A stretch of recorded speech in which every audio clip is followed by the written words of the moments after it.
அனைவருக்கும் வணக்கம். டாக்டர் சுப்ரமணியன், சென்னையிலிருந்து.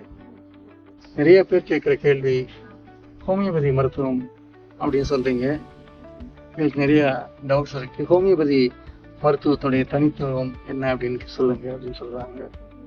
இந்த ஹோமியோபதியுடைய மருத்துவத்துடைய தனித்துவம் அப்படின்னா, இதில் சைடு எஃபெக்ட் இல்லை அப்படின்றது அதோட தனித்துவம். இந்த ஹோமியோபதி மருத்துவம் நேச்சுரலாக ஹீல் பண்ணக்கூடிய ஒரு மருத்துவ முறை. இந்த மருந்துகள், நான் கொடுக்குற மருந்துகள் எல்லாமே உங்கள் உடம்பை அதே தனித்தானே சரி பண்ணிக்கிறது. அதுக்கு நான் ஹெல்ப் பண்ணுறோம், அவ்வளோதான். இந்த மருந்துகள் எல்லாம் குழந்தைகள்லேருந்து பெரியவங்க எல்லாருமே சாப்பிடலாம். இப்போ நீங்கள் ஆக்சுவலாக வேறு ஏதாவது ட்ரீட்மெண்ட்டில் இருக்கீங்க அப்படின்னா கூட இந்த ஹோமியோபதி மருந்தும் சேர்த்து சாப்பிடலாம். அதில் எந்த சைடு எஃபெக்டும் வராது. அதே மாதிரி இது எல்லா வயதில் உள்ளவங்களுக்கும் இது சாப்பிடலாம்.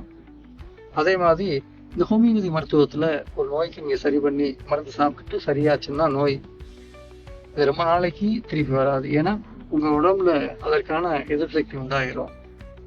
அதே மாதிரி இந்த ஹோமியோபதி மருத்துவ முறையை கொஞ்ச நாள் எடுத்துக்கிட்டு இருந்தீங்கன்னா உங்கள் உடம்புல நல்ல எதிர்ப்பு சக்தி வந்துடும். அடிக்கடி நோய் வரக்கூடிய தன்மை அப்படின்றது குறைஞ்சு போயிடும்.